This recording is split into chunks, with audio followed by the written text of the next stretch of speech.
Good morning class. कल के video में आपको गीतामृतम पाठ के 6 श्लोक का अनुवाद बताया गया था। आज इस वीडियो में आप सभी का स्वागत है और आज के वीडियो में हम श्लोक संख्या 7 से आरंभ करेंगे, जो आपके पाठ्यक्रम में गीतामृतम के अंतर्गत है। गीतामृतम के जितने भी श्लोक हैं, किसी भी कक्षा में अगर आपने गीतामृतम पढ़ा है तो वो श्रीमद् भगवत गीता का ही एक अंश है। और जैसा कि सभी को पता होगा, श्रीमद् भगवत गीता श्री कृष्ण के द्वारा कहे हुए उपदेश हैं। जो श्री कृष्ण ने अर्जुन को उपदेश दिए थे वही गीता में, श्रीमद् भगवत गीता में संकलित हैं। तो श्लोक संख्या 7 देखते हैं। नैनम छिन्दन्ति शस्त्राणि न एनम दहति पावकः। नैनम लिखा है, इसका हम विच्छेद करेंगे तो न धन एनम, ना और ए मिला देंगे तो ये नय बन गया। न एनम, ना का अर्थ है नहीं, एनम का अर्थ है इसे। छिन्दन्ति, छिन्दन्ति का अर्थ है काटा जा सकता है। किससे? शस्त्रों से। ना इसे शस्त्रों से काटा जा सकता है। और ना एनम दहति पावकः, ना इसे अग्नि से जलाया जा सकता है। ना च एनम, और ना च और ना एनम इसे क्लेद्यन्त्यापो न शोष्यतम मारुतः, और ना इसे पानी से, क्लेद्यन्त्यापो पानी से भिगोया, जल से ना इसे भिगोया जा सकता है, और ना ही इसे मारुत हवा से सुखाया जा सकता है। अर्थात आत्मा अजर अमर अविनाशी है। नेक्स्ट है श्लोक संख्या 8। जातस्य हि ध्रुवो मृत्यु ध्रुवम जन्म मृतस्य च तस्माद् परिहार्ये अर्थे न त्वं शोचितुम अर्हसि।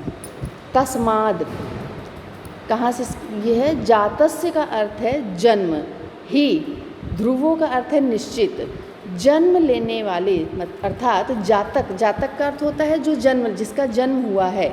संसार में जिसका जन्म हुआ है उसकी मृत्यु निश्चित है। और मृत्यु ध्रुवम जन्म मृतस्य च, और मृत्यु जिसकी हुई है उसका जन्म होना निश्चित है।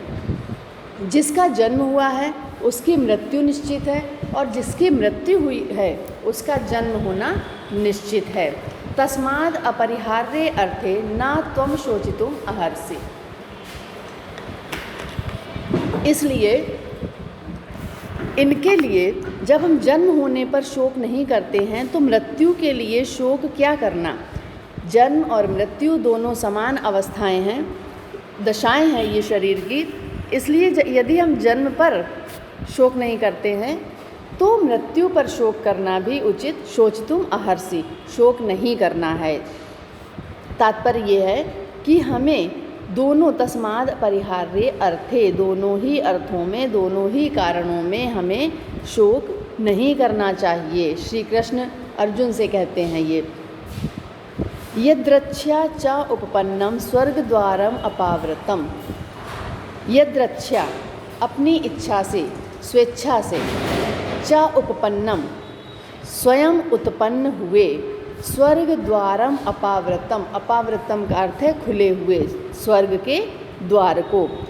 स्वेच्छा से उत्पन्न हुए खुले हुए स्वर्ग के द्वार को सुखिना क्षत्रिया पार्था, हे अर्जुन, लभन्ते युद्धम ईदृशम। ईदृशम इस प्रकार के, ईदृशम का अर्थ है इस प्रकार के, लभन्ते का अर्थ है प्राप्त करते हैं। क्षत्रिय, जो सुखी क्षत्रिय हैं वो इस प्रकार के युद्ध को प्राप्त करते हैं। कहने का तात्पर्य ये है, श्री कृष्ण अर्जुन से कहते हैं कि इस प्रकार का युद्ध क्षत्रियों के लिए खुले हुए स्वर्ग के द्वार के समान है। जो स्वेच्छा से उत्पन्न हुआ है, उसके लिए कोई प्रयास नहीं किया युद्ध के लिए। क्षत्रिय धर्म ही युद्ध सिखाता है, क्षत्रिय धर्म ही है युद्ध करना। तो ये मैं आपको समझाने के लिए बोल रही हूँ। अनुवाद केवल आपको शब्द जितने वर्ड टू वर्ड है बस उतना ही अनुवाद करना है। उसके अतिरिक्त अगर आप लिखते हैं तो उसको आपको कोष्ठक में, ब्रैकेट में करना होगा। श्री कृष्ण अर्जुन से कहते हैं कि हे अर्जुन, इस प्रकार के युद्ध स्वर्ग के स्वेच्छा से उत्पन्न हुए स्वर्ग के खुले हुए द्वार के समान है, जिसे सुखी क्षत्रिय ही प्राप्त करते हैं। अगला है हतो वा प्राप्यस्यसि। हतो मारा जाएगा, वा प्राप्यस्यसि स्वर्गम जित्वा वा भोक्ष्यसे महीम।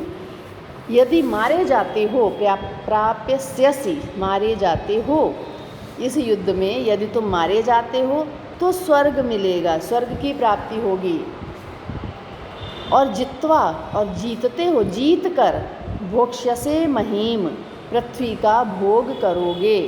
तस्माद उत्तिष्ठ इसलिए उठो, कौन्तेय हे कुंती पुत्र अर्जुन इसलिए उठो, युद्धाय कृत निश्चया निश्चय करके युद्ध के लिए उठ खड़े हो।